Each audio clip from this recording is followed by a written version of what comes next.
Bonjour chers élèves, j'espère que tout le monde va bien. Notre leçon d'aujourd'hui, c'est une leçon d'orthographe. Installez-vous confortablement et écoutez bien.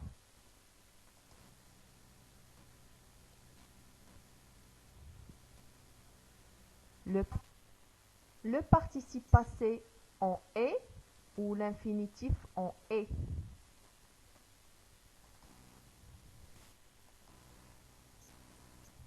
Nos objectifs, c'est de différencier l'infinitif et le participe passé, écrire le participe passé ou l'infinitif.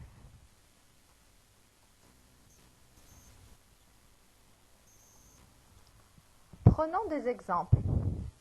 Maintenant, comment savoir s'il faut écrire et ou s'il faut écrire ER?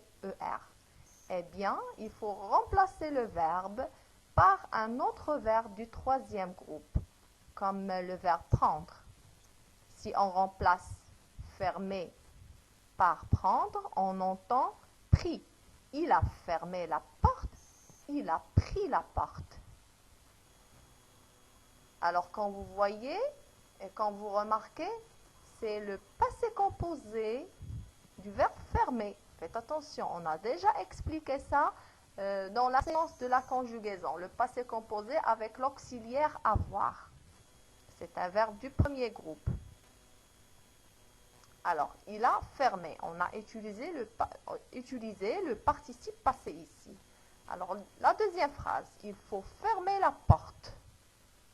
Il faut prendre la porte. Si on remplace fermer par prendre, il faut prendre la porte. Alors, on a utilisé ici l'infinitif. Alors, toujours, dans une phrase, si on a deux verbes qui se suivent, alors le premier verbe se conjugue, mais le deuxième, on le met à l'infinitif. C'est une règle, vous devez l'apprendre.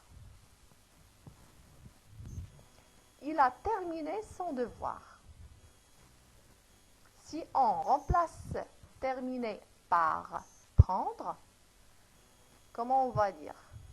Il a pris son devoir. On a utilisé ici le participe passé. La deuxième phrase, il va terminer son devoir. Il va prendre son devoir. Si on remplace terminer par prendre. On ne dit pas il va pris son devoir. J'ai posé la radio. Si je remplace poser par prendre, j'ai pris la radio. Alors, on doit utiliser le participe passé. Je vais poser la radio. Attention ici, si on remplace poser par prendre, ça va donner je vais prendre la radio. Alors, c'est le deuxième verbe. Alors, on a deux verbes qui se suivent ici. Le verbe aller, c'est je vais. Poser. Poser, on doit le mettre à l'infinitif.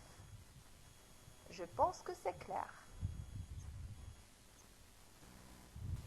Pour savoir s'il faut écrire le participe passé ou l'infinitif, on peut remplacer le verbe par un verbe du troisième groupe, comme prendre, mettre, etc. Passons maintenant à l'application. Complète par la bonne forme proposée. Il doit réciter son poème. À votre avis, quelle forme on doit choisir? Est-ce que le participe passé ou bien l'infinitif? Quand vous voyez ici, doit réciter. Alors, c'est le deuxième verbe. On doit le mettre à l'infinitif. Il doit réciter son poème. Très bien. Deuxième phrase. Il a récité son poème. Faites attention. Il y a l'auxiliaire avoir.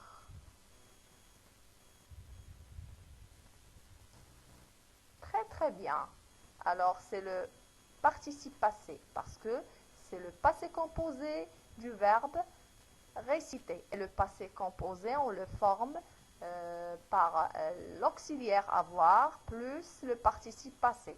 Comme on a dit dans la séance de la conjugaison du participe passé avec le verbe avoir. Si vous vous rappelez bien.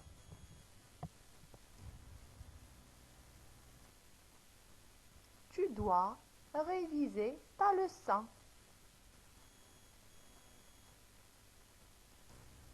Très très bien. Réviser, c'est le deuxième verbe. Il se met à l'infinitif.